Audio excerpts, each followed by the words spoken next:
महाराष्ट्राच्या राजकीय, सामाजिक आणि विकासाच्या प्रवासात आज एक कधीही भरून न निघणारी पोकळी निर्माण झाली आहे. आजचा हा दिवस संपूर्ण राज्यासाठी अत्यंत वेदनादायक आणि दुःखद ठरला आहे. राज्याचे उपमुख्यमंत्री, राष्ट्रवादी काँग्रेसचे ज्येष्ठ नेते आणि जनतेच्या मनात प्रेमाने दादा म्हणून घर केलेले आदरणीय अजितदादा पवार यांचे बारामती येथे झालेल्या दुर्दैवी विमान अपघातात निधन झाले. ही बातमी ऐकताच संपूर्ण महाराष्ट्र सुन्न झाला आहे. प्रत्येकाच्या मनात वेदना आहेत, डोळ्यांत अश्रू आहेत आणि शब्द हरवले आहेत.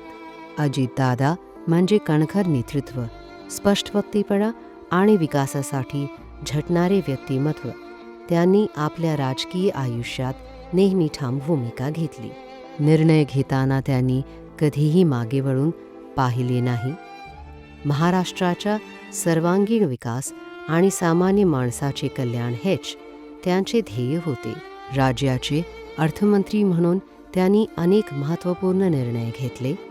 राज्याच्या आर्थिक घडामोडीमध्ये शिस्त, नियोजन आणि वेग आणण्याचे मोठे काम त्यांनी केले. पायाभूत सुविधा, सिंचन प्रकल्प, उद्योगवाढ तसेच ग्रामीण विकास यावर त्यांनी विशेष भर दिला.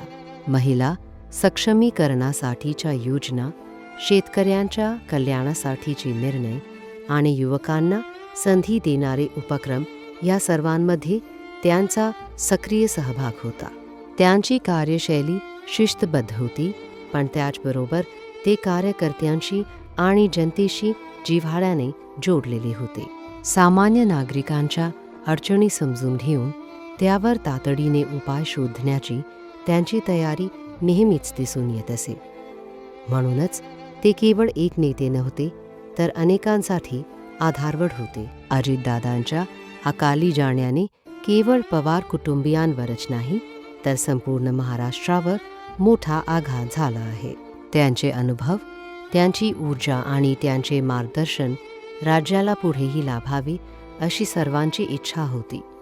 परंतु नियतीसमोर कोणाचेही चालत नाही. आज आपण एक सक्षम नेता, एक अभ्यासू प्रशासक आणि जनतेच्या मनात स्थान निर्माण करणारा नेता गमावला आहे. त्यांचे विचार, त्यांची कामगिरी आणि त्यांची आठवण महाराष्ट्राच्या इतिहासात सदैव जिवंत राहील. त्यांनी केलेले कार्य आणि दिलेला विकासाचा मार्ग पुढील पिढ्यांसाठी प्रेरणादायी ठरेल. या अत्यंत दुःखद प्रसंगी आम्ही पवार कुटुंबियांच्या दुःखात मनापासून सहभागी आहोत. या दुःखद प्रसंगी घटनांवर श्री गुरु गोबिंद सिंग इंग्रजी शाळा महारळ आणि सोहन कौर सतविंदर सिंग मानकू एज्युकेशन सोसायटीचे अध्यक्षा, श्रीमती सुखविंदर कौर मानकू आणि शाळेतील व्यवस्थापन सदस्य, विद्यार्थी, शिक्षक आणि पालक यांच्यातर्फे स्वर्गीय अजितदादा पवार यांना भावपूर्ण श्रद्धांजली. दादांच्या संपूर्ण महाराष्ट्राला अखेरचा निरोप. अरे बेट्यानो, इतक्या लवकर मी काय जात नसतो तुम्हाला सोडून. हा, मला बी अजित पवार म्हणतात. पण गऱ्यांनो, नियतीचा खेळ बघा. खरंच आज माझा हा प्रवास इथंच थांबतोय. मी नेहमी म्हणायचो, राजकारण आपल्या जागी आहे, पण काम महत्वाचं. लोकांनी मला कामाचा माणूस म्हटलं, तीच माझ्या आयुष्याची सर्वात मोठी कमाई होती.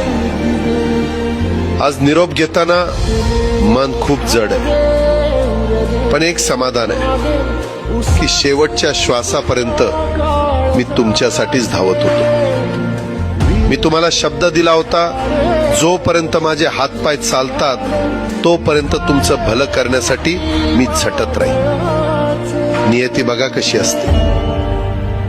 आज माझ्या हक्काच्या बारामतीच्या मातीत तुमच्या सेवेसाठी येत असतानाच माझे हातपाय कायमचे विसावले. काळजी घ्या, मी कायम तुमच्या सोबत आहे.